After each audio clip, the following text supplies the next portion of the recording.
여러분, 혹시 오랜 친구들이나 친척들이 한자리에 모인 날, 누군가가 불쑥 던지는 그 질문을 받아보신 적 있으십니까? 야, 너는 노후 준비 어떻게 됐냐냐? 그 말이 나오는 순간 가슴이 콱 조여드는 느낌. 입안에 쓴물이 고이는 그 느낌 말입니다. 떳떳하게 웃으며 잘 돼 있지? 라고 대답하실 수 있으신가요? 아니면 저처럼 차마 눈을 마주치지 못하고 슬그머니 고개를 숙이셨습니까? 몇 달 전 인천 송도의 한 이탈리안 레스토랑에서 40년 지기 중학교 동창 모임이 있었습니다. 검단 신도시에 14억짜리 아파트 산다는 친구 명수가 와인을 홀짝이더니 저를 빤히 보며 비릿하게 웃었습니다. 덕배야, 너 아직도 그 낡은 부평 빌라에 살지? 요즘은 노후에 현금 10억 없으면 사람 대접도 못 받는다더라. 나중에 아파서 요양원 들어갈 때도 돈 없으면 냄새나는 방구석으로 밀려나는 거 알아? 그 말이 떨어지는 순간 시끌벅적하던 식탁 분위기가 싸늘하게 얼어붙었습니다. 동창들의 동정어린 눈빛이 제 얼굴로 쏟아졌고 저는 그날 먹은 4만 원짜리 파스타가 독약보다 더 쓴 것처럼 느껴졌습니다.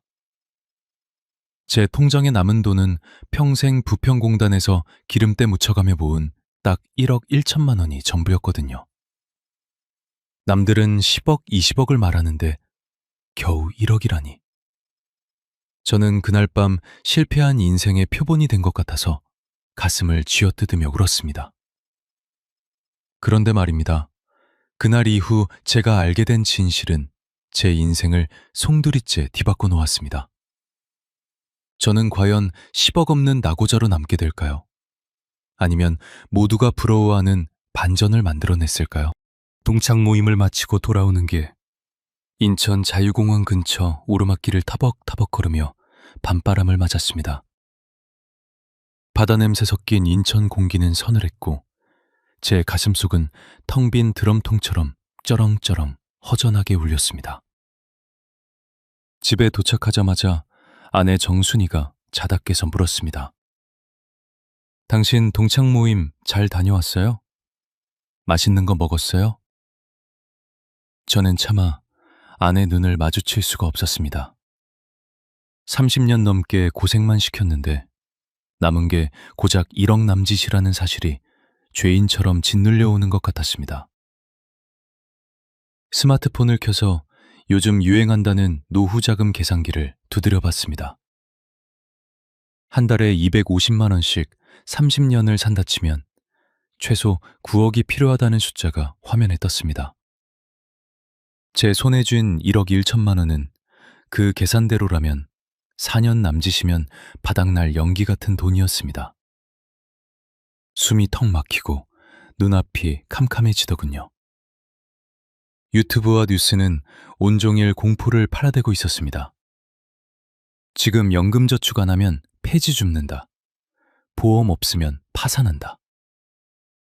그때까지만 해도 저는 제 인생이 여기서 끝난 줄 알았습니다. 다음 날 아침 낡은 식탁에 앉아 다시 계산기를 들었습니다. 통장에 찍힌 1억 1천만 원, 매달 들어오는 국민연금 87만 원, 그리고 만 68세 나이에 인천 자유공원 청소 담당으로 나가보는 시니어 일자리 수입 55만 원. 이 초라한 숫자들을 어떻게 조합해야 앞으로 남은 인생이 지옥이 되지 않을지 고민하고 또 고민했습니다. 그런데 여기서 중요한 게 있습니다.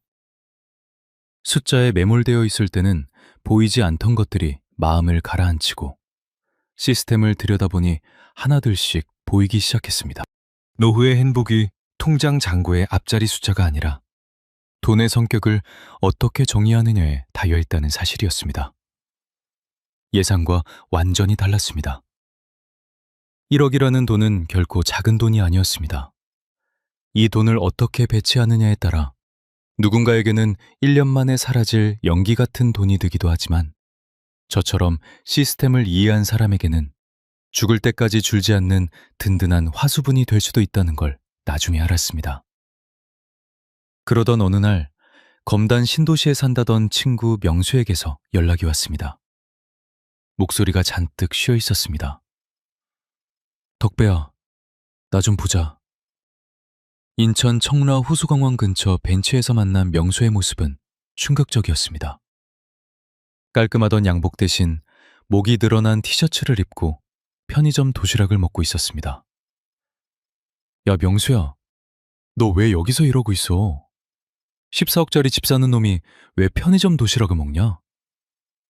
제 질문에 명수가 허탈하게 웃으며 고지서를 내밀었습니다. 매달 나가는 아파트 관리비에 공시지가 오르면서 터져나온 재산세. 거기다 소득도 없는데 부과된 건강보험료 폭탄까지. 집값은 올랐는데 정작 손에 쥐는 현금이 없어서 점심 한 그릇 사 먹는 것도 손이 떨린다는 겁니다. 화려한 아파트가 그에게는 탈출할 수 없는 황금 감옥이었던 겁니다. 그때 깨달았습니다. 세상이 말하는 10억의 환상은 은행과 보험사가 만들어낸 공포 마케팅에 불과했습니다. 저는 그날 집으로 돌아와 제 1억 1천만 원에 새로운 이름을 붙였습니다. 이건 불려야 할 투자금이 아니라 내 품위를 지켜줄 최후의 방어벽이라고 말이죠. 그리고 이 1억과 국가가 주는 시스템을 결합하자 기적 같은 일이 벌어지기 시작했습니다. 저는 이제 14억짜리 아파트에 사는 명수를 전혀 부러워하지 않습니다.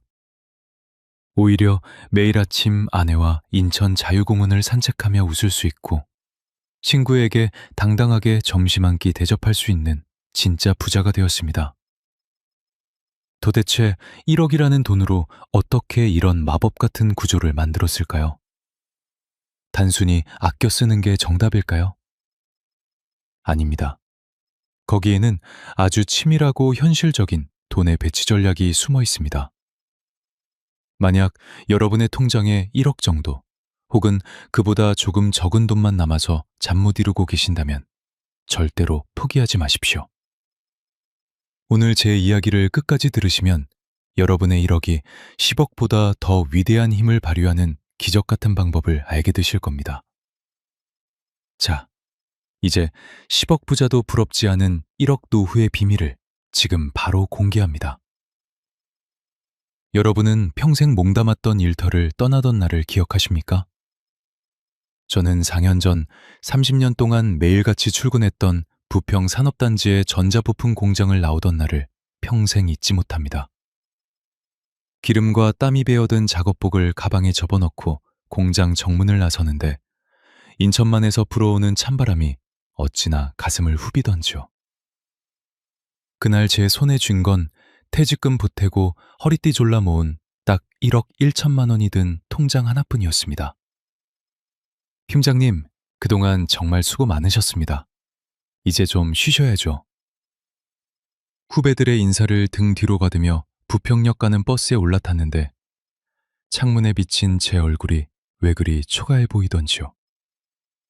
공장에서 기계 돌리며 자식들 공부시키고 시집장가 보내고 나니 내 인생의 성적표가 겨우 이 숫자 하나라는 사실에 허무함이 밀려왔습니다. 요즘 세상에 10억은 있어야 사람답게 산다는데 남들의 10분의 1밖에 안 되는 이 돈으로 남은 30년을 버텨야 한다니. 버스가 부평시장 앞에 멈췄을 때 저는 내리지도 못하고 한참을 멍하니 앉아 있었습니다. 퇴직하고 딱 석 달이 지났을 무렵 예상치 못한 폭풍이 우리 집 거실로 들이닥쳤습니다. 어느 저녁 계양구에서 작은 철물점을 운영하는 아들 재혁이가 예고도 없이 찾아왔습니다. 평소엔 바쁘다며 명절에나 겨우 얼굴 비추던 녀석이 삼겹살 한 근을 사들고 왔을 때 저는 직감적으로 알았습니다. 무언가 부탁할 게 있구나 하고 말이죠. 아버지, 요즘 경기가 너무 안 좋아요. 가게 월세 내기도 벅차고 이번에 옆 가게가 나왔는데 거기를 인수해서 공구 전문점까지 같이 하면 나아질 것 같아서요. 아들은 제 눈치를 살피며 조심스럽게 본론을 꺼냈습니다. 아버지 퇴직금 받으신 거 한 5천만 원만 빌려주시면 안 될까요? 내년에는 무조건 갚을게요. 그 말을 듣는 순간 제 심장이 바닥으로 뚝 떨어지는 기분이었습니다. 옆에 앉아있던 아내 정순이가 제 허벅지를 꼬집었습니다. 주지 말라는 신호였죠. 하지만 하나뿐인 자식이 힘들다는데 부모 마음이 어디 그렇습니까? 재혁아, 그 돈은 우리 목숨값인데 조금만 더 생각해보자. 아들은 서운한 기색을 감추지 못하고 밥도 먹는 둥 마는 둥 하더니 돌아갔습니다. 그날 밤 아내와 저는 한마디도 하지 않고 천장만 바라보고 누워 있었습니다. 자식에게 돈을 못 내준 못난 부모라는 자책감과 이 돈마저 사라지면 당장 내일은 어떻게 사나 하는 공포가 뒤엉켰습니다. 며칠 뒤 평소 믿었던 옆집 윤 씨가 솔깃한 제안을 들고 왔습니다. 장덕배 씨, 요즘 은행 이자 받아서 언제 10억만 들어. 내 처남이 아는 형님이 부동산 투자 쪽 일을 하는데 이번에 시흥 쪽 땅을 조금만 잡아두면 1억이 3억 되는 건 한순간이라니까요. 윤 씨의 말을 듣는데 가슴속에 조급함이 불길처럼 타올랐습니다. 남들은 다 10억씩 들고 은퇴한다는데 나도 이 1억을 어떻게든 굴려야 발끝이 가도 따라가지 않을까. 그날부터 저는 잠을 이룰 수가 없었습니다. 밤마다 거실로 나와 낡은 통장을 손에 쥐고 계산기를 두드렸습니다. 1억 1천만 원을 30년으로 나누고 다시 12달로 쪼개보니 화면에 뜬 숫자는 한 달에 고작 30만 원이었습니다. 이 돈으로 아내와 밥을 먹고 관리비를 내고 병원을 가야 한다니요. 당신 아직도 거기 앉아 있어요? 그 통장 군다고 돈이 복사돼서 나와요? 방에서 나온 아내의 목소리가 그렇게 쓸쓸할 수가 없었습니다. 제가 느꼈던 그 막막함은 단순히 돈이 없어서가 아니라 세상이 정해놓은 성공한 노후라는 기준에 제가 한참 미달했다는 패배감에서 온 것이었습니다. 국민연금 87만 원에 일자리 수입 55만 원을 더해도 이 1억이라는 숫자가 목을 조르는 것 같았습니다. 알고 보니 그게 아니었는데 그때는 몰랐습니다. 세상이 말하는 10억이라는 거대한 숫자가 주는 공포가 제 이성을 마비시키고 있었던 겁니다. 과연 저는 이 불안의 늪에서 어떻게 빠져나왔을까요? 생각처럼 쉽지 않았습니다. 하지만 어느 날 문득 인천 자유공원 벤치에 앉아 있다가 제 머리를 때리는 깨달음 하나를 얻었습니다. 그 깨달음이 제 1억을 10억보다 더 단단한 성벽으로 만들어준 시작점이었습니다. 이게 다가 아니었습니다. 진짜 반전은 제가 주택연금을 알아보기 위해 주민센터를 찾았을 때 일어났습니다. 여러분, 공돈이 생기면 가심이 설레지만 전 재산이 달랑 1억 남았을 때 누군가 대박 정보를 준다고 하면 어떨 것 같습니까? 가심이 뛰는 게 아니라 오히려 입술이 바짝바짝 마르고 온몸에 식은땀이 흐릅니다. 옆집 윤 씨가 말한 시흥 땅 이야기 때문에 저는 며칠째 부평시장 입구에서 발걸음을 뗄 수가 없었습니다. 장덕배 씨, 지금 앉아있다가 평생 후회해요. 1억이 3억 되는 게 요즘 세상에 어려운 일도 아니에요. 그 말이 제 귀에는 천사의 속삭임이 아니라 제 마지막 목숨줄을 끊어버리려는 유혹처럼 들렸습니다. 솔직히 흔들리지 않았다면 거짓말입니다. 남들은 검단에 청라에 수십억짜리 집을 사서 노후 준비 끝냈다는데 저만 부평 낡은 빌라에서 1억 들고 벌벌 떠는 게 너무 억울했습니다. 결국 윤 씨가 소개해준 부동산 사무실 문고리를 잡으려던 찰나였습니다. 안에서 한 어르신이 울부짖으며 나오는 걸 목격했습니다. 이 사기꾼 놈들아, 내 퇴직금 다 날려먹고 나 몰라라 하면 어떡해? 그 어르신의 핏발선 눈과 절망적인 비명소리를 듣는 순간 뒤통수에 소름이 쫙 돋았습니다.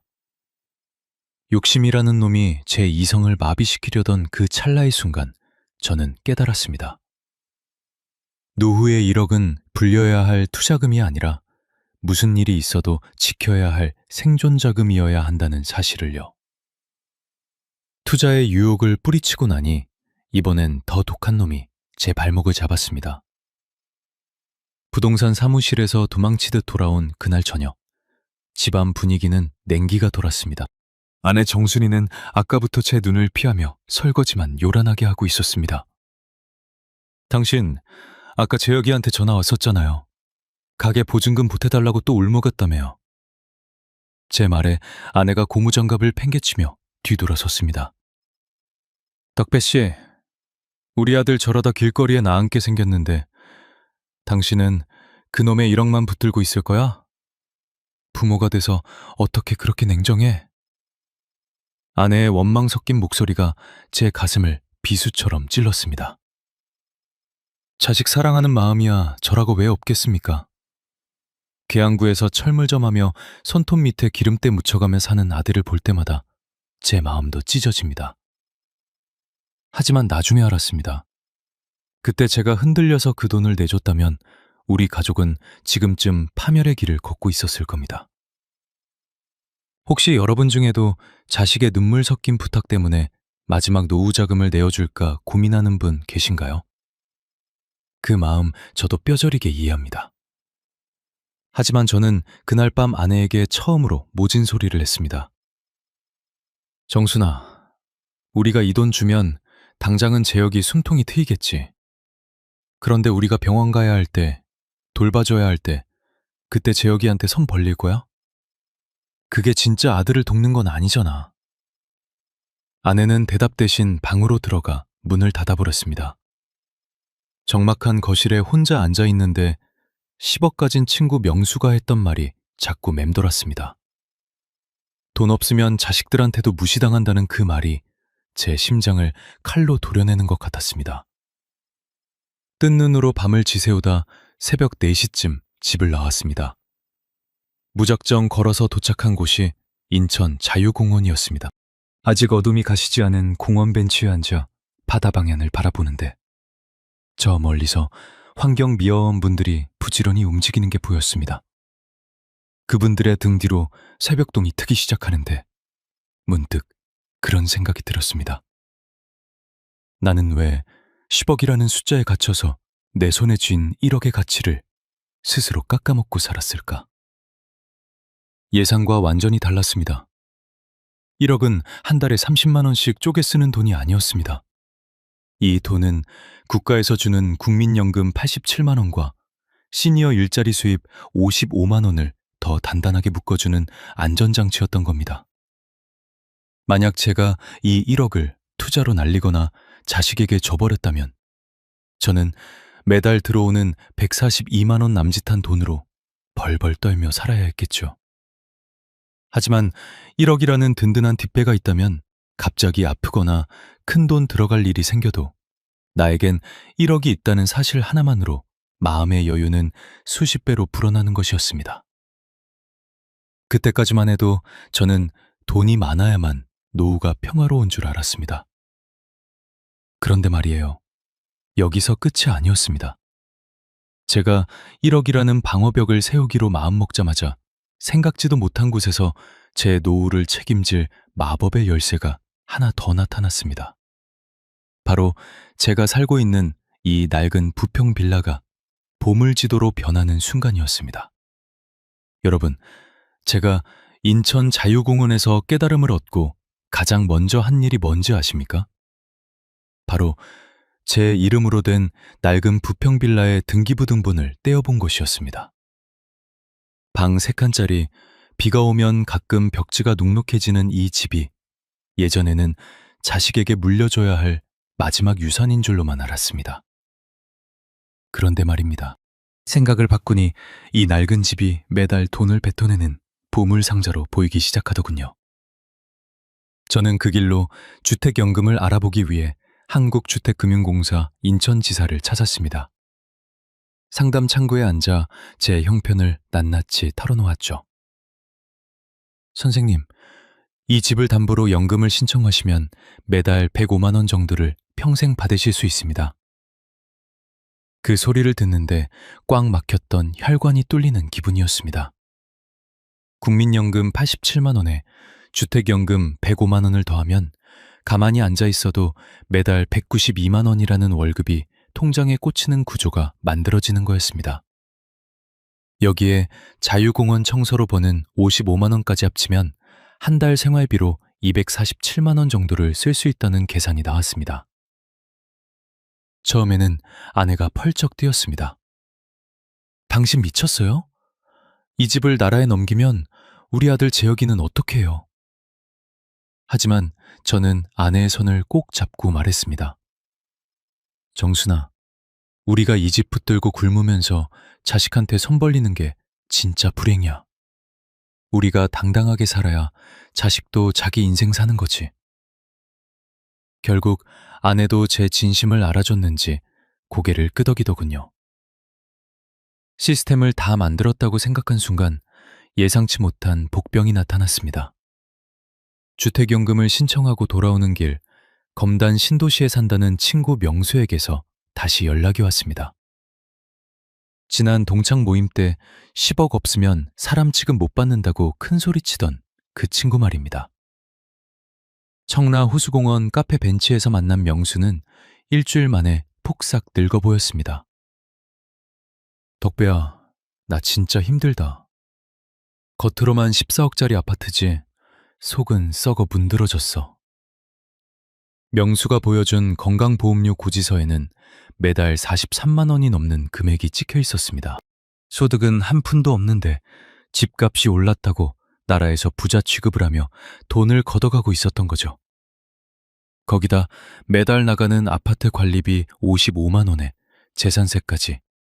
명수는 14억짜리 집에 살면서도 손주들 과자 하나 사줄 현금이 없어서 전전긍긍하고 있었습니다. 나는 집 팔아서 세금 내고 나면 남는 것도 없는데 너는 어떻게 그렇게 여유 있냐? 명수의 허탈한 질문에 저는 아무 말 없이 웃어주었습니다. 나중에 알았습니다. 진짜 노후의 비극은 자산의 크기가 아니라 현금 흐름의 단절에서 온다는 사실을요. 명수는 14억이라는 숫자에 갇힌 죄수였고 저는 1억 1천만 원과 시스템을 가진 자유인이었습니다. 여기서 중요한 게 있습니다. 제가 1억이라는 현금을 쓰지 않고 모셔두었기에 주택연금이라는 선택도 과감하게 할 수 있었다는 사실입니다. 비상금이 한 푼도 없었다면 아무리 연금이 나온들 불안해서 견디지 못했을 겁니다. 명수와 헤어져 돌아오는 길에 부평시장 정육점에 들렀습니다. 사장님, 한우 등심 좋은 걸로 한 근 주세요. 예전 같으면 100원, 200원 깎으려고 실랑이를 벌였을 텐데 제 목소리에 힘이 실렸습니다. 제 통장에는 여전히 건드리지 않은 1억 1천만 원이 얌전히 들어 있었습니다. 이 돈은 제가 사고 싶은 걸 다 사는 소비의 돈이 아닙니다. 갑자기 아내가 아파서 병원에 가야 하거나 보일러가 고장나거나 임플란트를 해야 할 때를 대비한 예비 타이어 같은 존재였습니다. 매달 들어오는 연금과 일자리 수당으로 생활하고 1억은 최후의 보루로 지키는 이 구조. 이것이야말로 10억 부자도 누리지 못하는 완벽한 노후의 요새였습니다. 집에 돌아와 아내와 한우를 구워 먹는데 아내 얼굴에 웃음꽃이 피더군요. 당신 요즘 무슨 마법이라도 부린 거야? 통장 잔고는 그대로인데 왜 이렇게 마음이 편하지? 아내의 말에 저는 그저 허허 웃었습니다. 하지만 여러분, 이게 다가 아니었습니다. 모든 게 해결된 줄 알았던 그날 밤, 저희 집 문을 거칠게 두드리는 소리가 들렸습니다. 아들 재혁이가 술에 잔뜩 취해 찾아온 것이었습니다. 아버지, 기어이 그 집을 나라에 넘기셨어요? 어떻게 저한테 이럴 수 있어요?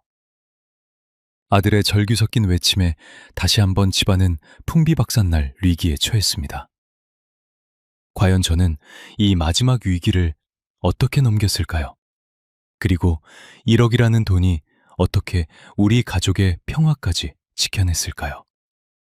진짜 이야기는 지금부터 시작입니다. 현관문이 부서져라 열리더니 술 냄새를 풍기며 들어온 아들 재혁이가 거실 바닥에 주저앉았습니다. 아버지, 정말 너무하신 거 아닙니까? 그 낡은 빌라 하나 나중에 제가 물려받아서 철물점 빚 좀 갚으려 했는데요. 아들의 입에서 상속이라는 단어가 나오는 순간 제 가슴은 난도질 당하는 기분이었습니다. 기어이 주택연금을 신청하셨다면서요. 이제 이 집은 나라고고 저는 아무것도 없네요. 재혁이는 거실에 있던 빈 페트병을 집어 들어 내동댕이 쳤습니다. 쿵 소리와 함께 제 마음도 산산조각이 났습니다. 옆에서 지켜보던 아내 정순이는 울음이 터져서 방으로 들어가 버렸고 저는 그저 멍하니 아들을 바라보았습니다. 내 자식, 내 핏줄이라 모든 걸 다 주고 싶었지만 제 손에 든 1억 1천만 원과 이 집은 제가 죽을 때까지 품어야 할 마지막 자존심이었습니다. 재혁아, 내가 지금 힘들어서 그러는 거 안다. 하지만 내가 이 집을 너한테 주면 나중에 내 병원비랑 생활비는 누가 책임지니? 제 말에 아들은 대답 대신 허탈한 웃음을 치며 집을 나갔습니다. 밤새도록 거실에 앉아 있는데 벽에 걸린 낡은 시계 소리가 어찌나 크게 들리던지 잠 한숨 못 잤습니다. 아들이 가고 난 뒤 아내가 방에서 나와 저에게 짐을 싸겠다고 선언하는 겁니다. 아내와 냉전이 시작된 지 4일째 되던 날, 저는 복잡한 마음을 달래려 인천항 근처 백길을 따라 월미도까지 걸었습니다. 걷다 보니 배가 출출해져서 단골 국밥집에 들어갔는데 거기서 예전 공장 동료였던 박 씨를 만났습니다. 박 씨는 저보다 한 해 먼저 은퇴해서 지금은 인천시에서 주는 시니어 공공 근로를 하며 지내고 있었죠. 덕배 씨, 얼굴이 왜 그렇게 반쪽이 됐어? 무슨 일이야? 박 씨에게 아들 녀석과의 갈등을 털어놓자 그는 묵묵히 국밥을 떠먹더니 제 손을 꽉 잡았습니다. 덕배 씨, 잘 생각했어. 자식한테 미리 다 퍼준 사람들 치고 끝이 좋은 사람 하나도 없더라고. 박 씨는 자기 주변 이야기를 들려줬습니다. 퇴직금 2억 5천을 아들 전세금에 보태줬다가 지금은 자식 눈치 보여서 용돈 10만 원 받기도 힘들다는 지인 이야기였죠.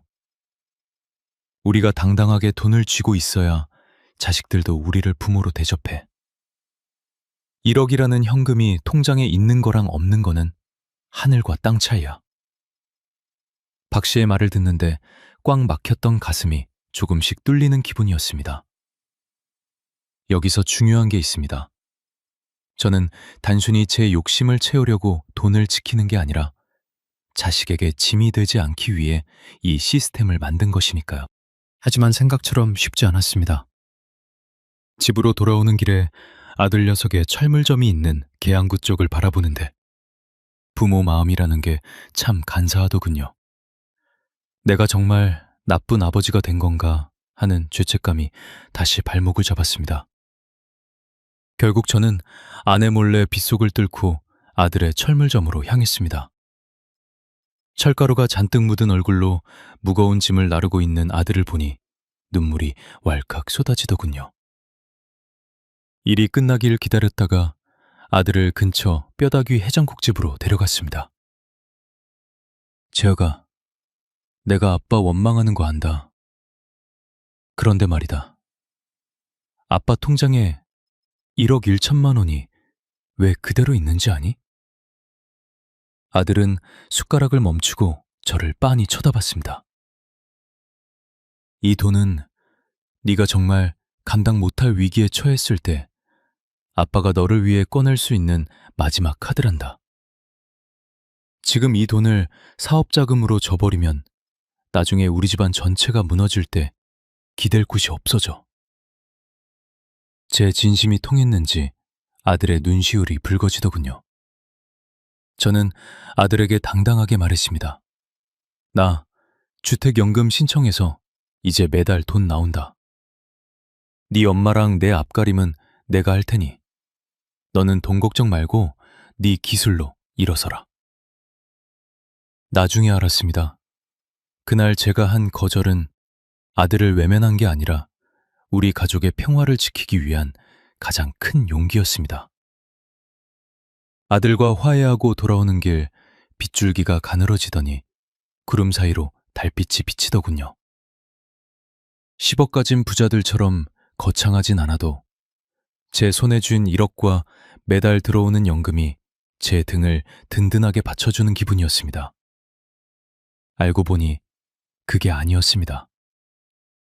노후의 평화는 돈을 쌓아두는 게 아니라 이렇게 사람 구실하며 내 자리를 지키는 데서 오는 거였습니다. 그런데 말입니다. 이렇게 모든 갈등이 해결된 줄 알았는데 예상치 못한 곳에서 진짜 위기가 저를 기다리고 있었습니다. 다음 날 아침, 아내 정순이가 거실에서 쓰러진 채 발견된 겁니다. 제가 지켰던 그 1억이 진짜 시험대에 오르는 순간이었습니다. 여러분, 매달 통장에 247만 원이라는 돈이 꼬박꼬박 찍히는 기분 상상이나 해보셨습니까? 아들과의 갈등이 눈 녹고 나니 비로소 제 주변의 풍경이 눈에 들어오기 시작하더군요. 어느 화창한 평일 오후, 저는 아내 정순이의 손을 잡고 인천 계양로 카페 거리를 찾았습니다. 젊은 사람들이나 가는 곳인 줄 알았는데 예쁘게 꾸며진 카페 창가에 앉아 6,500원짜리 시원한 커피 한 잔을 시켜놓으니 세상 부러울 게 없더군요. 당신, 이런 데 오니까 꼭 우리 연애할 때 같다. 그땐 돈 없어서 월미도 언덕만 주구장창 걸었는데. 아내의 수줍은 웃음을 보는데 가슴 한구석이 찡했습니다. 예전 같으면 무슨 커피 한 잔에 6,500원이냐. 그 돈이면 국밥이 한 그릇인데 하며 타박했을 텐데 이제는 그 돈이 아깝지 않았습니다. 주택연금 105만 원, 국민연금 87만 원, 그리고 제 일자리 수입 55만 원. 이 돈들이 저를 든든하게 받쳐주고 있으니 아내에게 커피 한 잔 사주는 여유가 생겼습니다. 막상 해보니까요, 노후의 행복은 대단한 성공이 아니라 이런 소소한 일상을 내가 통제할 수 있다는 자신감에서 오는 거였습니다. 그때까지만 해도 저는 제 노후 설계가 완벽하게 끝난 줄로만 알았습니다.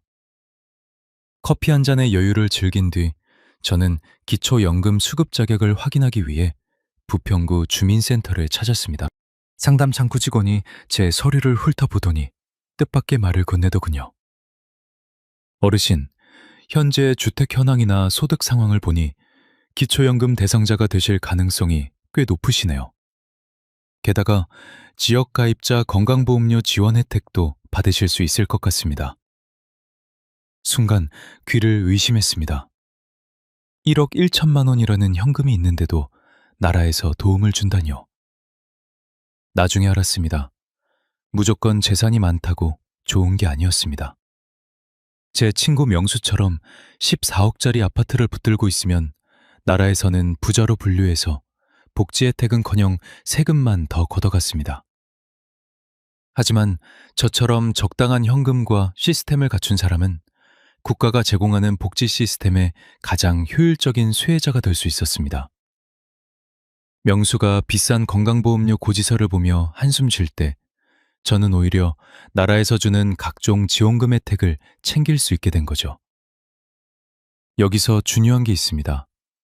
제가 10억이라는 숫자를 포기하고 현실적인 1억을 선택했기에 누릴 수 있는 특권이었습니다. 주민센터로 나오는데 발걸음이 어찌나 가볍던지 부평시장 입구에서 아내가 좋아하는 호떡을 10,000원어치나 샀습니다. 이게 다가 아니었습니다. 집에 돌아오니 아들이 손주들을 데리고 찾아왔더군요. 그 녀석이 제 손을 잡으며 말했습니다. 아버지, 저 이제 진짜 열심히 해보려고요.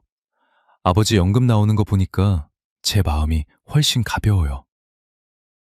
저녁을 먹고 손주들이 잠든 밤 아내와 거실에 앉아 통장을 펼쳐보았습니다.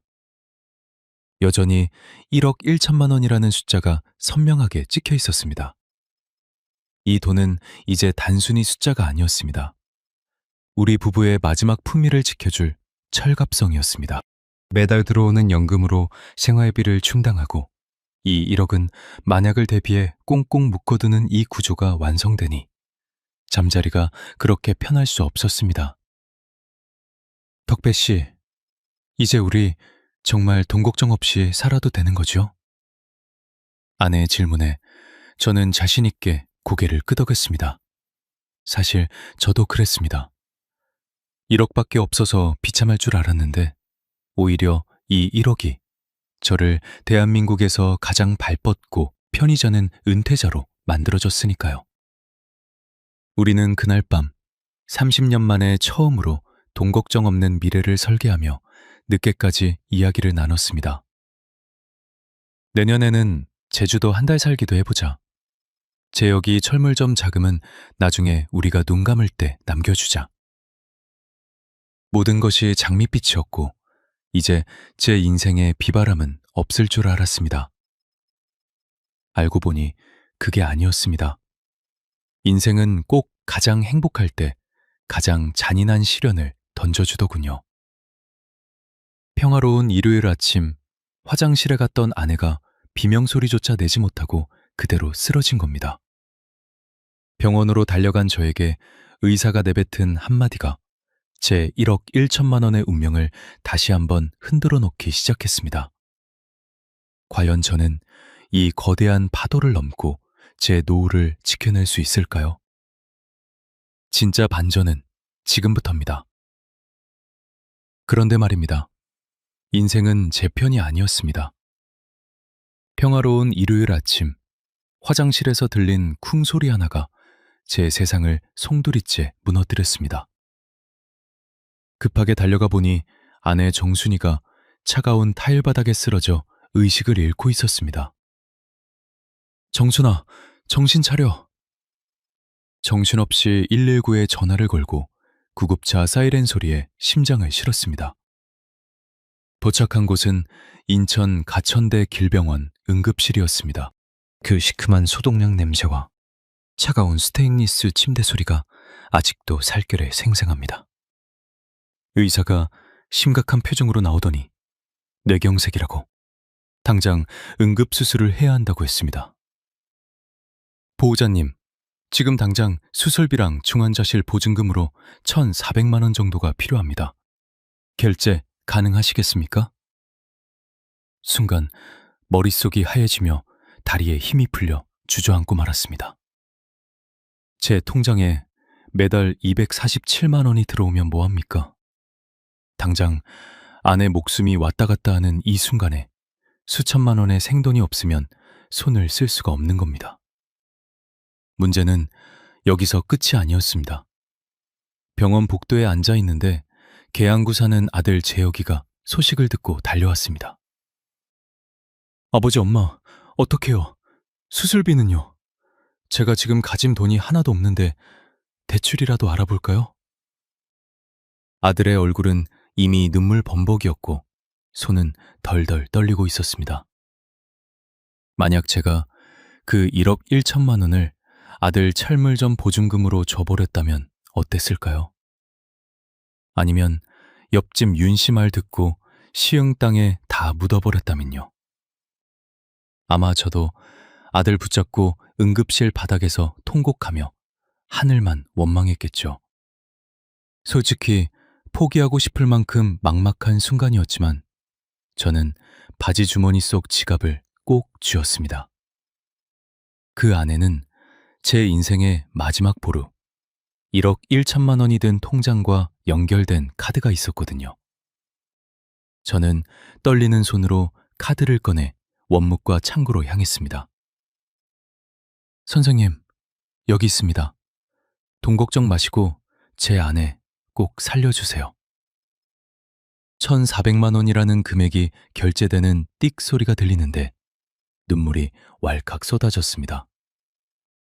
이 돈은 단순히 숫자가 아니라 제 아내의 숨구멍이었고 우리 가족의 생명줄이었습니다. 아내의 수술이 진행되는 동안 중환자실 대기실 차가운 의자에 앉아 밤을 지샜습니다. 문득 14억짜리 아파트 산다는 친구 명수 얼굴이 떠오르더군요. 명수라면 이 순간에 어떻게 했을까요? 집값은 14억이지만 당장 수중에 10,000원도 없어서 편의점 도시락으로 끼니를 때우던 그 친구 말입니다.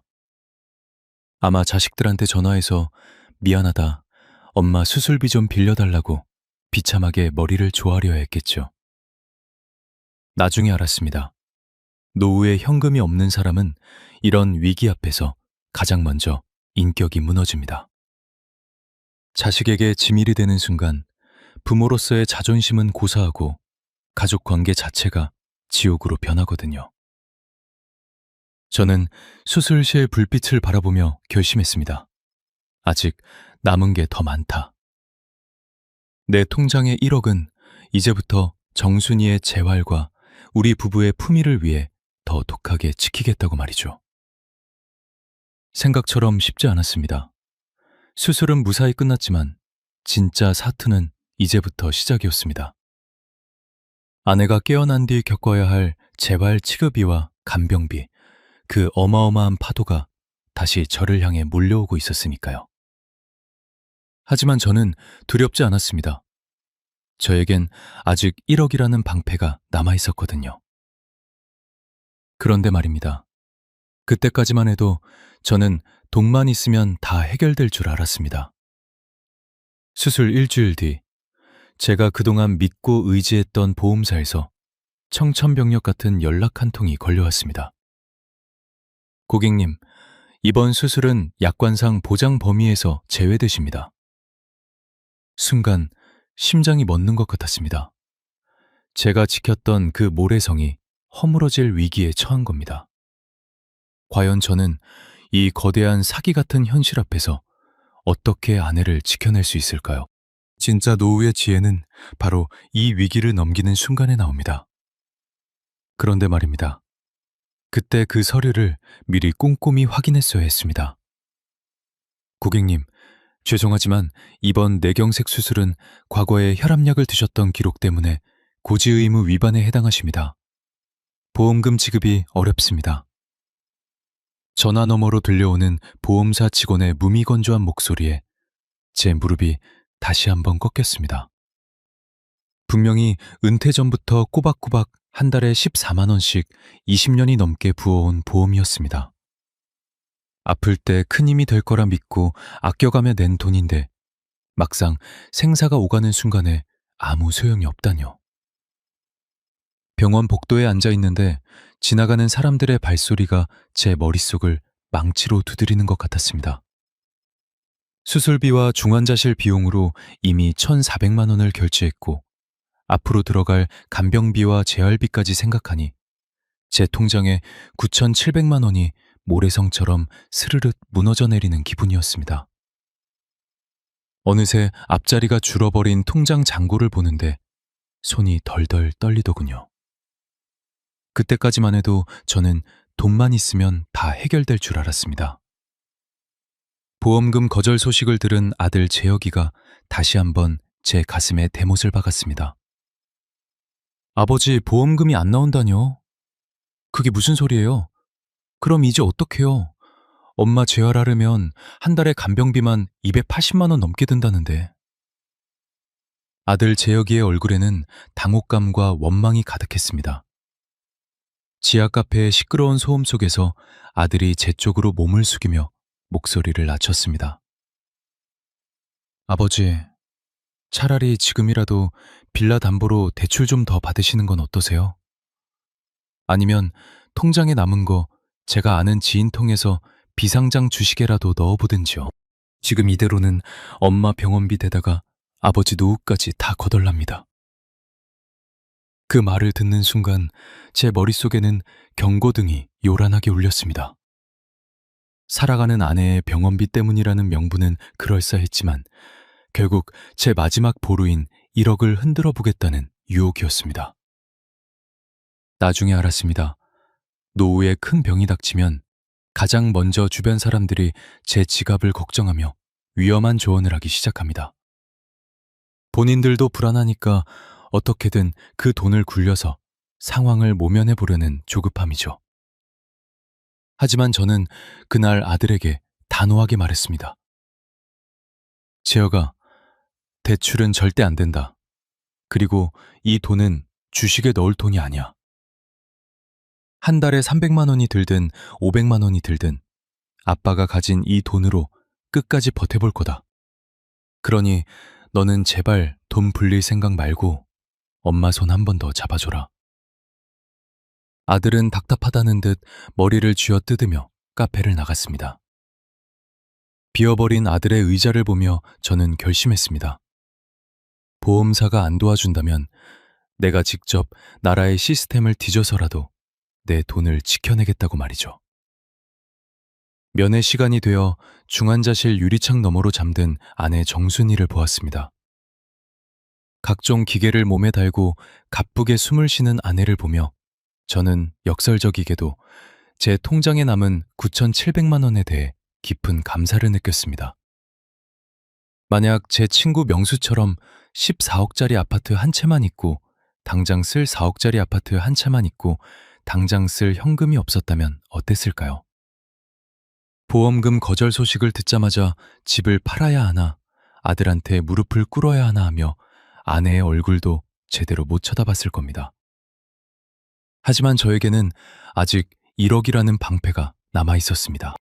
이 돈이 있기에 저는 보험사와 싸울 여유가 있었고, 아들에게 당당하게 거절할 힘이 있었으며, 의사에게 최선을 다해달라고 말할 수 있는 자존심이 있었습니다. 여기서 중요한 게 있습니다. 1억이라는 숫자가 저를 부자로 만들어준 게 아니라 위기 속에서도 이성적인 판단을 할 수 있게 붙들어준 겁니다. 저는 그 길로 병원 사회복지사를 찾아가 노인 장기요양보험과 본인 부담 상한제에 대해 상담을 시작했습니다. 보험사가 외면해도 국가의 시스템 안에 제가 쉴 곳이 분명히 있을 거라 믿었습니다. 생각처럼 쉽지 않았습니다. 쏟아지는 서류와 복잡한 행정 절차에 눈앞이 침침해졌지만 저는 포기하지 않았습니다. 제 1억을 지키는 것이 곧 아내의 생명을 지키는 길이었으니까요. 그런데 말입니다. 그렇게 고군분투하던 제 앞에 생각지도 못한 인물이 나타났습니다. 바로 14억 아파트 산다던 친구 명수가 초한 모습으로 제 아내의 병실을 찾아온 겁니다. 그의 손에는 음료수 한 박스가 아니라 제 인생을 다시 한번 뒤흔들 충격적인 소식이 들려 있었습니다. 덕배야, 나 진짜 갈 데가 없다. 우리 아들이 그 검단 아파트를 내놨어. 병실 앞 벤치에 주저앉은 명수의 입에서 나온 말은 가히 충격적이었습니다. 14억짜리 아파트에 산다고 떵떵거리던 그 친구가 사실은 아들의 사업빚 보증을 섰다가 집이 경매에 넘어가기 직전이라는 거였습니다. 아니 그래도 14억짜리 집인데 낚는 돈이 있지 않겠나. 제 물음에 명수는 마른 세수를 하며 고개를 저었습니다. 대출금 갚고 세금 빼고 나니까 남는 게 없어. 당장 이번 달 관리비도 못 내서 전기 끊기게 생겼다. 14 빌리언이라는 거대한 숫자에 갇혀 살던 친구가 정작 버스비가 없어서 부평에서 여기까지 2시간을 걸어왔다는 말을 듣는데 등에 식은땀이 흘렀습니다. 알고 보니 그게 아니었습니다. 겉으로 보이는 집값은 남들에게 보여주기 위한 화려한 껍데기일 뿐, 위기 앞에서 우리를 지켜주는 건 결국 내 손에 쥐어진 현금이었습니다. 명수는 14빌리언짜리 집을 가졌지만 당장 10,000원이 없어서 고개를 숙였고, 저는 1억이라는 현금이 있었기에 아내의 수술비 1,400만 원을 그 자리에서 결제할 수 있었습니다. 누가 진짜 부자입니까? 하지만 문제는 여기서 끝이 아니었습니다. 명수를 보내고 나니 이번엔 제 아들 재혁이가 또 다른 서류를 들고 저를 기다리고 있었습니다. 아버지 보험사에서 안 준다니까 제가 아는 선배한테 물어봤어요. 이 돈 그냥 병원비로 다 쓰지 말고 일단 대출받아서 메꾸고 남은 건 수익률 좋은 펀드에 넣어두는 게 어떠세요? 아들 재혁이의 끈질긴 유혹을 뒤로하고 저는 무거운 몸을 이끌고 인천시청 근처에 있는 국민건강보험공단 인천지부를 찾았습니다.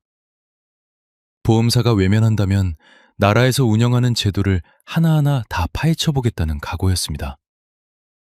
상담 창구에 앉아 본인 부담 상한제와 노인 장기요양보험에 대해 묻고 또 물었습니다. 어르신 수술비가 많이 나오셨네요. 본인 부담 상한제를 활용하시면 소득 분위에 따라 나중에 일정 금액을 환급받으실 수 있습니다. 그 소리를 듣는데 눈앞에 가득했던 안개가 조금씩 걷히는 기분이었습니다. 생각처럼 쉽지 않았습니다. 복잡한 용어와 쏟아지는 증빙 서류에 머리가 지끈거렸지만 저는 포기하지 않았습니다. 이 서류 한 장이 제 통장에 1억을 지켜줄 방패라는 걸 알았으니까요. 만약 제가 아들 말 듣고 그 돈을 펀드에 넣었거나 대출을 받았다면 저는 지금쯤 병원비 걱정에 아내 손 한 번 제대로 못 잡아줬을 겁니다. 여기서 중요한 게 있습니다. 현금 1억이 있다는 사실은 저에게 시간을 벌어주었습니다. 돈이 없어서 당장 쫓겨날 처지였다면 이런 복지 혜택을 알아볼 여유조차 없었겠죠. 다시 병원으로 돌아와 유리창 너머 정순이를 보았습니다.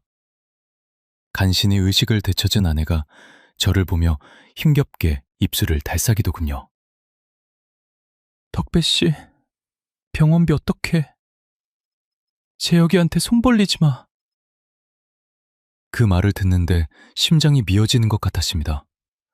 아픈 와중에도 자식에게 짐이 될까봐 걱정하는 그 마음을 알기에 저는 아내의 손을 꼭 잡고 단호하게 말했습니다. 정순아, 걱정 마라. 우리 통장에 아직 1억 가까이 그대로 있어. 당신 수술비 다 냈고 재활 치료비도 걱정 없다. 당신은 나만 믿고 일어나기만 해. 그 말을 뱉는 순간 가장으로서의 인격이 살아나는 걸 느꼈습니다. 나중에 알았습니다. 노후의 비극은 돈이 없어서가 아니라 돈 때문에 사랑하는 사람 앞에서 비굴해질 때 시작되는 거였습니다. 명수는 14억 아파트를 가졌지만 친구 앞에서 비굴해졌고 저는 1억을 지켰기에 아내 앞에서 당당할 수 있었습니다. 드디어 아내 정순이가 휠체어를 타고 병원 문을 나서는 날이 왔습니다. 40일이 넘는 병원 생활 끝에 제 손에 쥐어진 최종 정산서에는 입이 떡 벌어지는 숫자가 적혀 있었습니다. 수술비와 중환자실 비용, 그리고 재활 치료비까지 합쳐서 3,200만 원이라는 거금이었습니다. 만약 제가 1억 1천만 원을 지키지 못했다면 이 종이 한 장에 우리 집안은 풍비박산이 났을 겁니다. 하지만 여기서 반전이 일어났습니다. 제가 그 고생을 하며 공단과 주민센터를 드나든 보람이 있었거든요. 어르신 본인 부담 상한 환급금이랑 긴급복지 지원금이 적용되어서 실제 납부하실 금액은 750만 원 정도입니다. 원무과 직원의 그 한마디에 제 다리에 힘이 풀려 주저앉을 뻔했습니다. 나중에 알았습니다. 나라에서 주는 복지 혜택은 가만히 앉아있는 사람에게는 절대로 찾아오지 않더군요. 제가 1억이라는 현금을 주고 버텼기에 조급함에 소중한 자산을 날리거나 집을 팔지 않고 이 혜택들을 찾아낼 시간을 벌 수 있었던 겁니다. 저는 그 자리에서 750만 원을 결제하고 남은 돈을 가슴에 꼭 품었습니다.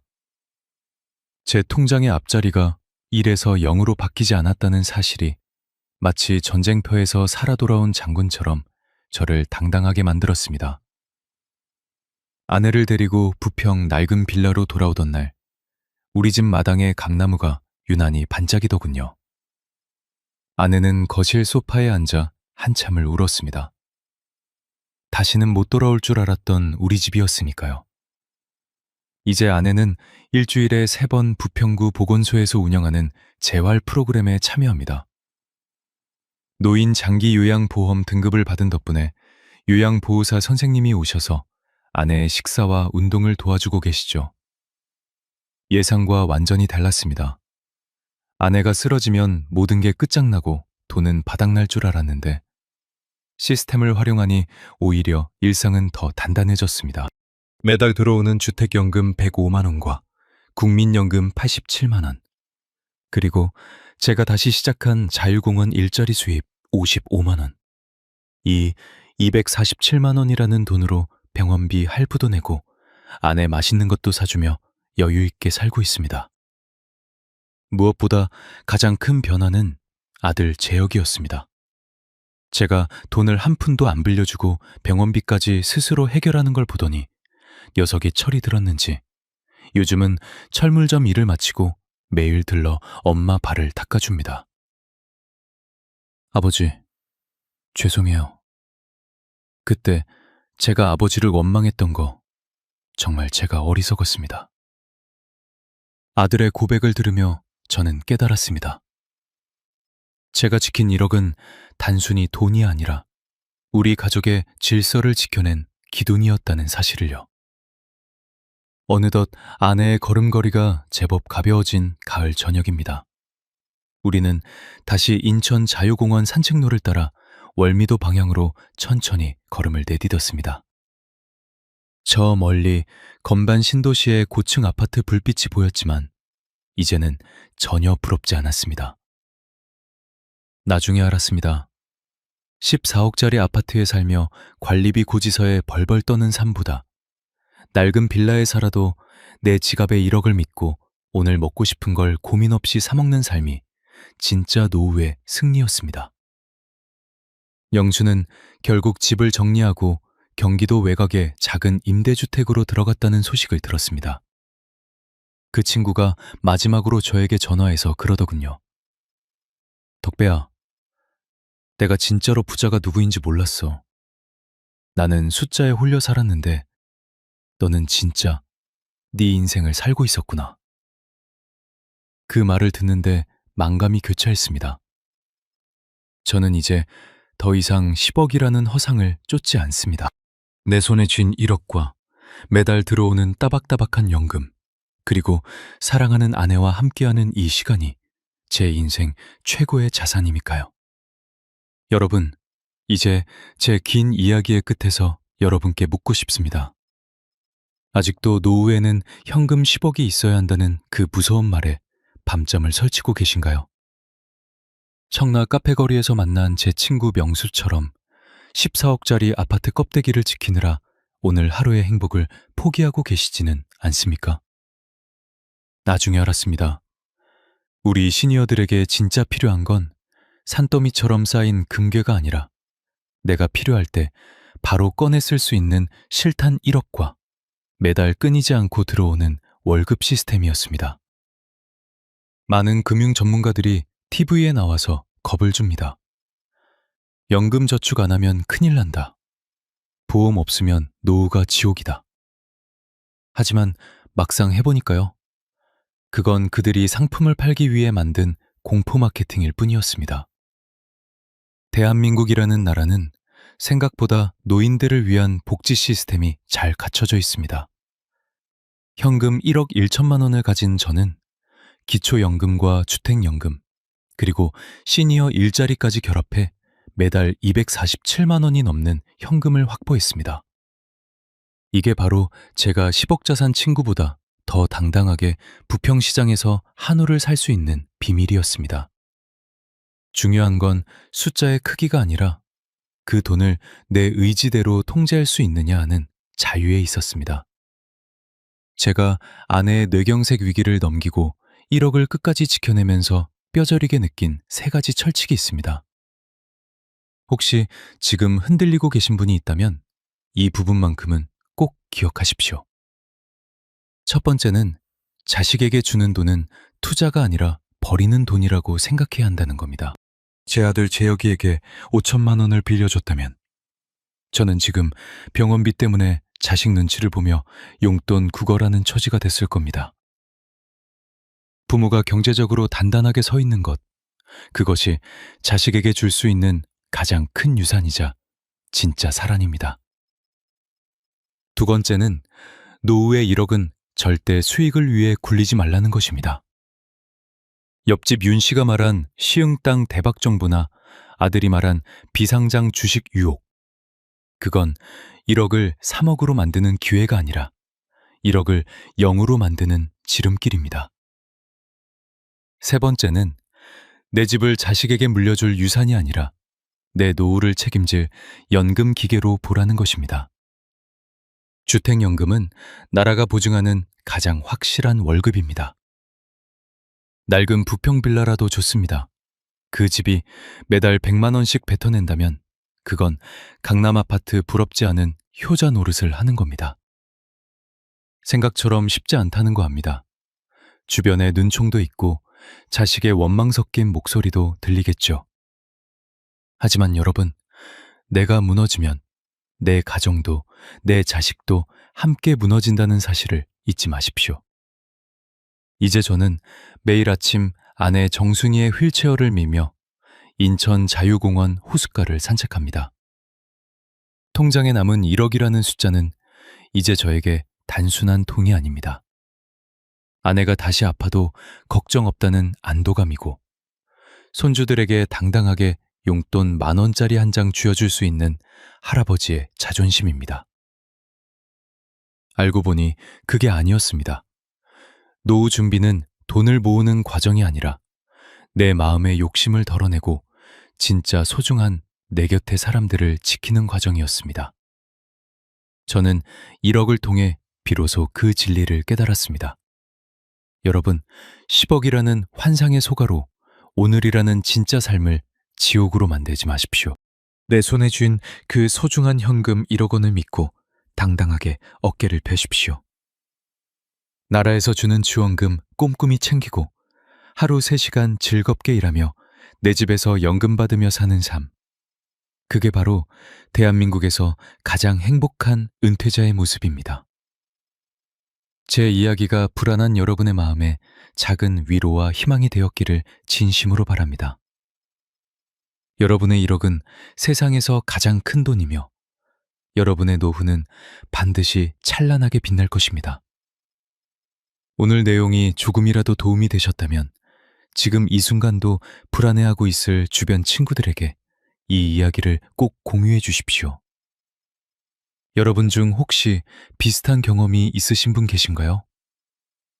자식 때문에 마지막 노후 자금을 흔들릴 뻔했던 경험, 혹은 1억 남짓한 돈으로 오히려 당당하게 살고 계신 분들의 이야기를 댓글로 남겨주시면 저에게 정말 큰 힘이 됩니다. 여러분의 따뜻한 한마디가 이 채널을 보는 또 다른 어르신들에게 용기가 될 겁니다. 항상 건강하시고 평안한 노후 보내시길 온 마음을 다해 빌겠습니다. 감사합니다.